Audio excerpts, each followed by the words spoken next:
ಕುರು ಸಮಾಜದ ಕುಲಬಾಂಧವರೇ ನಮಸ್ಕಾರ. ನಾನು ಸಿದ್ದಣ್ಣ ತೇಜಿ. ಎಸ್ಟಿ ವಿಚಾರವಾಗಿ ಕರ್ನಾಟಕದಲ್ಲಿ ಸಾಕಷ್ಟು ಗೊಂದಲದ ಹೇಳಿಕೆಗಳ ಬರ ಮೇಲೆ ನಾನು ಮೊನ್ನೆ ದಿನ ಡೆಲ್ಲಿಗೆ ಬಂದು ಶೆಡ್ಯೂಲ್ ಟ್ರೈಬ್ ಮಂತ್ರಿಗೆ ಭೇಟಿಯಾದೆ, ಶೆಡ್ಯೂಲ್ ಟ್ರೈಬ್ ಕಮಿಷನರ್ಗೆ ಭೇಟಿಯಾದೆ, ತದನಂತರ ಪ್ರಹ್ಲಾದ್ ಜೋಶಿ ಅವರು ಭೇಟಿಯಾದೆ, ಕುಮಾರಸ್ವಾಮಿ ಅವರು ಭೇಟಿಯಾದೆ, ಇನ್ನೂ ಹಲವಾರು ಮಂತ್ರಿಗಳಿಗೂ ಭೇಟಿಯಾದೇವೆ. ಗೃಹ ಇಲಾಖೆಯಲ್ಲಿ ಮತ್ತು ಪ್ರಧಾನ ಕಾರ್ಯಾಲಯದಾಗ ಹೋಗಿ ನಾವು ಎನ್ಕ್ವೈರಿಯನ್ನು ಮಾಡಿದ್ದೇವೆ. ಈಗಾಗಲೇ ಕುರುಬರು ರಾಜ್ಯದಲ್ಲಿ 5 ಜಿಲ್ಲೆಗಳಲ್ಲಿ ಎಸ್ಟಿಯಲ್ಲಿದ್ದಾರೆ. ಗೊಂಡ ಆಗಿರ್ಬೋದು, ರಾಜಗೊಂಡ ಆಗಿರ್ಬೋದು, ಕಾಡು ಕುರುಬ, ಬೆಟ್ಟ ಕುರುಬ ಮತ್ತು ಕೊಡಗಿನಲ್ಲಿ ಬರೇ ಕುರುಬ ಅಂತ. 1950ರಿಂದ ಕುರುಬ ಅಂತಿದ್ರು ಕೂಡ ಮಂಡಲ ಆಯೋಗದ ವರದಿ ಬಂದಾಗ ನಮ್ಮನ್ನ OBCಗೆ ಸೇರಿಸಿದ್ದಾರೆ. ಕೇಂದ್ರ ಸರ್ಕಾರದ ಯಾವುದೇ ಆದೇಶ ಇಲ್ಲ. ಹಿಂಗಾಗಿ ನಾವೀಗಾಗಲೇ ಡೆಲ್ಲಿಯಲ್ಲಿ ಯಾರಿಗೆ ಭೇಟಿ ಆಗ್ಬೇಕು ಎಲ್ಲರಿಗೆ ಭೇಟಿಯಾಗಿದ್ದೇವೆ. ಬೊಮ್ಮಾಯಿಯವರು ಕೊಟ್ಟಂತ ಪತ್ರನೂ ಸರಿ ಇದೆ.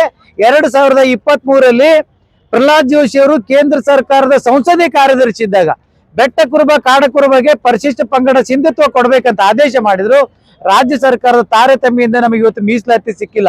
ಒಟ್ಟಾರೆಯಾಗಿ ಹೋರಾಟ ಮಾಡಿದ್ರೆ ಸಿಕ್ಕೇ ಸಿಗ್ತದೆ. ಕಮಿಷನರ್ ಹೇಳಿದ್ದಾರೆ ಇನ್ನೆರಡು ತಿಂಗಳು ಬಂದು ಭೇಟಿಯಾಗ್ರಿ. ಮತ್ತೆ ಈ ಪರಿಶಿಷ್ಟ ಪಂಗಡದ ಹಲವಾರು ಸಮಾಜದ ಮುಖಂಡರು ಕುರುಬ ಸಮಾಜಕ್ಕೆ ಮೀಸಲಾತಿ ಕೊಡಬಾರದು ಅಂತ ನಮಗೆ ಬಂದು ಭೇಟಿ ಆದ್ರೂ ಕೂಡ ನಾವು ಅವರ ಹೇಳಿಕೆಗೆ ಬೆಲೆ ಕೊಡಲ್ಲ. ಕುರುಬ ಸಮಾಜಕ್ಕೆ ಮೀಸಲಾತಿ ಕೊಡೋದ್ರಲ್ಲಿ ಕೇಂದ್ರ ಸರ್ಕಾರ ತಾರತಮ್ಯ ಮಾಡೋದಿಲ್ಲ ಅಂತ ಹೇಳಿದರೆ ನಾವು ಮೀಸಲಾತಿ ಸಿಗುವವರೆಗೆ ರಾಜ್ಯಾದ್ಯಂತ ಹೋರಾಟ ಮಾಡಬೇಕು. ಮತ್ತೆ ಡೆಲ್ಲಿಯಲ್ಲಿ ಕೂಡ ದೊಡ್ಡ ಪ್ರಮಾಣದಾಗ ಹೋರಾಟ ಮಾಡೋದು ಅನಿವಾರ್ಯ ಆಗ್ತದೆ. ಒಂದ್ ಕಡೆ ಹೋರಾಟ ಮಾಡಬೇಕು, ಒಂದು ಕಡೆ ನಾವು ಅಧಿಕಾರಿಗಳ ಮುಖಾಂತರ ಒತ್ತಾಯ ಮಾಡಿ ಮೀಸಲಾತಿ ಪಡೆಯೋಣ ಅಂತೇಳಿ ನಾನು ಡೆಲ್ಲಿಯ ಒಂದು ಐತಿಹಾಸಿಕ ಸ್ಥಳ ಆದಂತ ನಾನು ಇವತ್ತು ಇಲ್ಲಿ ನಿಂತ್ಕೊಂಡು ಹೇಳಕತ್ತೀನಿ. ಒಂದ್ ಕಡೆ ಲೋಕಸಭೆ ಇದೆ, ಮತ್ತೊಂದು ಕಡೆ ಇಂಡಿಯಾ ಗೇಟ್ ಇದೆ. ಇದು ಮಧ್ಯೆ ನಿಂತು ಹೇಳಕತ್ತೀನಿ ಮೀಸಲಾತಿ ಸಿಕ್ಕೇ ಸಿಗ್ತದೆ. ಸೂರ್ಯಚಂದ್ರ ಎಷ್ಟು ಸತ್ಯನೋ ಕುರುಬರಿಗೆ ಎಷ್ಟು ಮೀಸಲಾತಿ ಸಿಗುವುದು ಅಷ್ಟೇ ಸತ್ಯ. ಆದ್ರೆ ಹೋರಾಟದಿಂದ ಸಿಗ್ತದೆ ಅಂತ ಹೇಳಿಕ್ಕೆ ಇಚ್ಛೆ ಪಡ್ತೀನಿ. ನಮಸ್ಕಾರ.